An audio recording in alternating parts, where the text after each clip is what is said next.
Alors jour 1 au Havre, ça s'est très mal passé. La deuxième partie ça a été une catastrophe parce que j'ai failli tomber dans les pommes, appeler les pompiers, j'ai été recueilli sans faire du stop. J'ai été pris en stop. Pas vraiment une piste cyclable, hein, c'est juste des départementales, une suite et une suite et une suite et des suites de départementales. Et les voitures elles sont plutôt casse-couilles. La première vidéo elle vous a fait rire, normal elle était pas faite pour vous, mais bon je l'ai trouvée alors je l'ai prise. Donc deuxième étape, ça sera demain en Dieppe. Et ça peut être dur demain étant donné qu'il y a beaucoup de vent, je serai sur les rivages. La côte d'Albâtre commence maintenant. J'espère que demain ça va être mieux. C'était le journal de bord du test numéro 2 jour 1.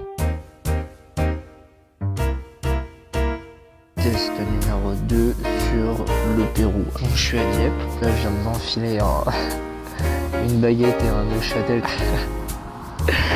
Il n'y avait rien d'autre à Pourville et j'ai des voisins belges. J'ai fait sans écouteurs, ça allait beaucoup mieux. Le soleil aussi, ça joue un énorme rôle. Les routes étaient moins redondantes. Puis ensuite, je vais jusqu'à Forges-les-Eaux, Neuchâtel-en-Bray. C'est une piste exclusivement réservée aux cyclistes. Ça, c'est pas mal. Vachement bien. Voilà, donc aujourd'hui, on est le dimanche 22 juillet. Il est 20h58.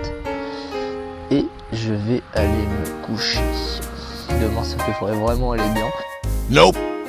Je suis rentré hier soir. Troisième et dernier journal de bord du test numéro 2. Complètement exténué. J'ai cru que j'allais encore faire un malaise. Après Forges-les-Eaux, Gournay-en-Bray jusqu'à Rouen, ça a été un calvaire. Ça a été 60 km de merde.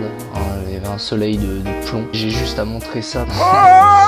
J'ai été littéralement irradié, j'ai pas compris. Il me reste une semaine et un jour avant de partir pour le Pérou. Sinon ça a été une super expérience, responsabilité, en autonomie, en fait en maturité tout simplement. C'est aussi des choses que je savais pas du tout, comme la vulnérabilité. Mais ça je le répète depuis les trouver seul à des dizaines voire des centaines de kilomètres encore et encore. Et là tu te dis mais en fait c'est soit j'appelle les pompiers, soit rien du tout.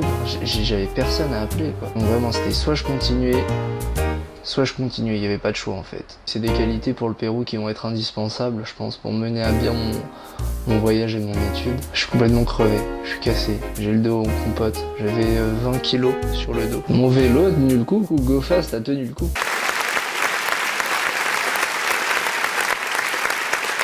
Par semaine, je fais à peu près 50 km de vélo que je crève à peu près en moyenne 1 à 2 fois. Et là, j'en ai fait 450 km pour le tour de la Seine-Maritime et j'ai pas crevé une seule fois, pas un seul problème. Je peux faire une vidéo d'1 minute quand j'y réfléchis sur mon tour de la Seine-Maritime sans avoir la prétention que c'est extraordinaire, hein, mais j'avoue que c'est une première pour moi. 450 km, 30 heures de vélo. Bien reconnaître que même en camping sauvage, la France est quand même vachement confortable.